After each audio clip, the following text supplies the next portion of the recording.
Hi everyone, this is Marianne Marlowe with the Word Fitly Spoken Ministries here to bring you a Word Bites again today. And today the title of our message is The Jealous One. And we are going to go back to our Names of God series today with the name Kanna, which means jealous God. And we first see this name in Exodus 20 verses 4 through 5, which says, "Thou shalt not make unto thee any graven image or any likeness of anything that is in heaven above, or that is in the earth beneath, or that is in the water under the earth. Thou shalt not bow down thyself to them, nor serve them. For I, the Lord thy God, am a jealous God," or "I, the Lord thy God, am Kanna." The Amplified Bible says, "I am a jealous or impassioned God, demanding what is rightfully and uniquely mine." Demanding what is rightfully and uniquely mine. That's the way God looks at his relationships with his people. So what is rightfully and uniquely his? Our complete loyalty, devotion, and worship belongs to God and to no other. Some people might be wondering how a righteous and good God, as the Holy One is, could be jealous. In fact, you might be thinking of Galatians 5:19 through 20, where Paul condemns jealousy as a sin. The kind of envious, covetous jealousy that many people exhibit is a sin, because that is wanting what someone else has, and it's also equated with idolatry. But the kind of jealousy that we are talking about with God is a holy and righteous jealousy that is defined as passionate zeal. So it's not the sinful jealousy that's envying what other people has and wants to take what they have, but it is a passionate zeal for the relationship and to keep the relationship intact and on the right path.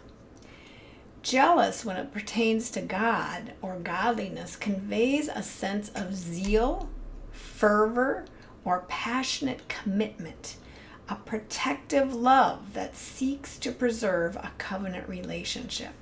That is the God kind of jealous, to preserve a covenant relationship. It is like the marriage covenant between a man and a woman. If either party strays away, the other would become jealous and desire to restore the relationship to its proper status. And this not only includes cheating with another person, but also includes how much time we devote for being with the one and communing with our spouse. So a person can become jealous if another person spends too much time, say at work or with friends, rather than with the covenant relationship, the marriage covenant. And this is the way God is too. He is jealous for our time and our commitment. And when we spend too much time and commit to too many other things besides communing and being with him, he gets jealous and wants to restore that relationship.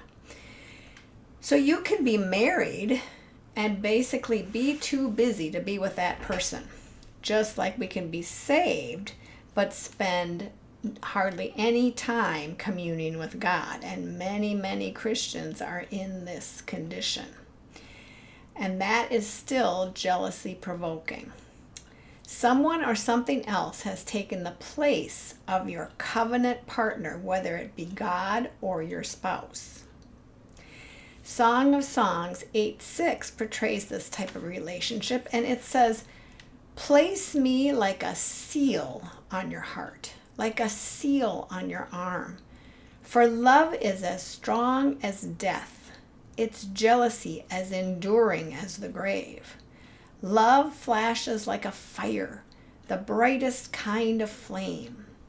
So here it talks about the love between God and us, or a man and a woman. It is like fire and a flame. And it is strong as death and as strong as the grave.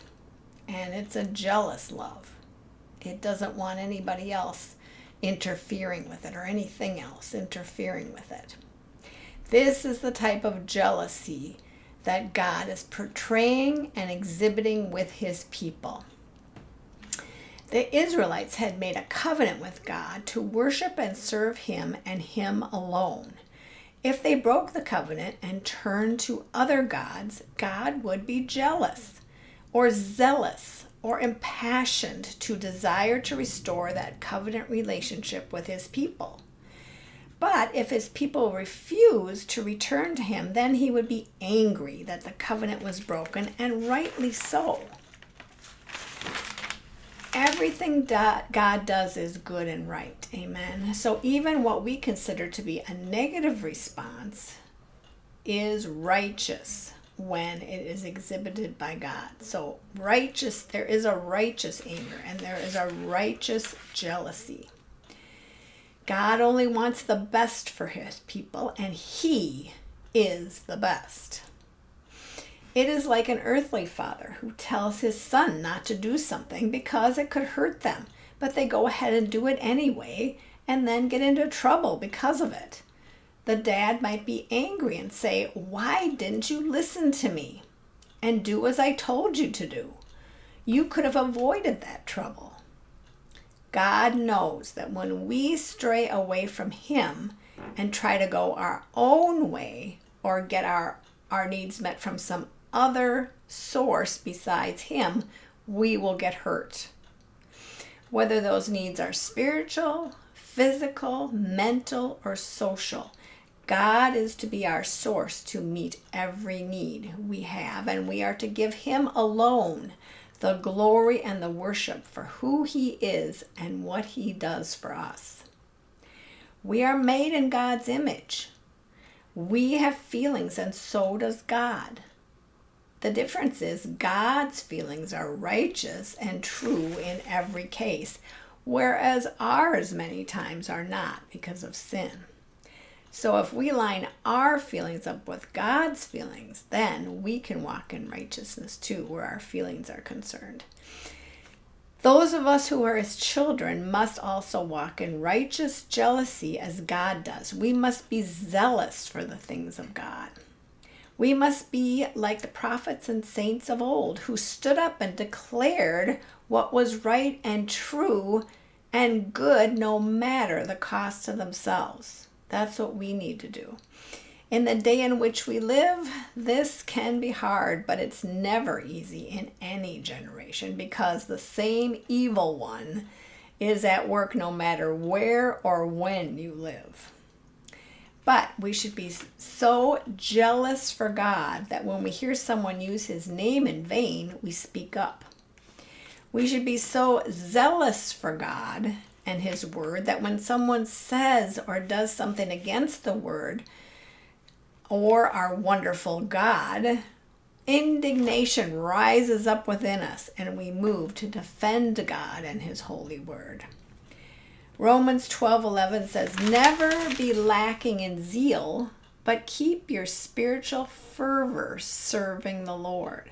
So we are to be fervent and passionate and jealous for God and his name and his word. It would be like a husband or wife. If someone said or did something against them, we would rise up in jealousy and passion to defend them and our marriage. God is jealous for his people. He will not stand idly by while his people turn away from him and turn to other things and ignore him. He will fight for what is his, and those who refuse to turn back to him will be destroyed. Not by God, because God is not the destroyer, but God will leave them to those things they have turned to and replaced him with, which will ultimately destroy them. How many of you know that if God just leaves you be to your own devices, you're going to be destroyed? Because in this world, that's the way things go. So let's stay close to God. Worship Him and Him alone. Rely on Him and Him alone to meet your needs, to be the confidant, to be the one that we turn to in time of need. Love Him and honor Him as He deserves to be loved and honored. And let's not provoke Him to jealousy or Kanna. Amen. Bye for now.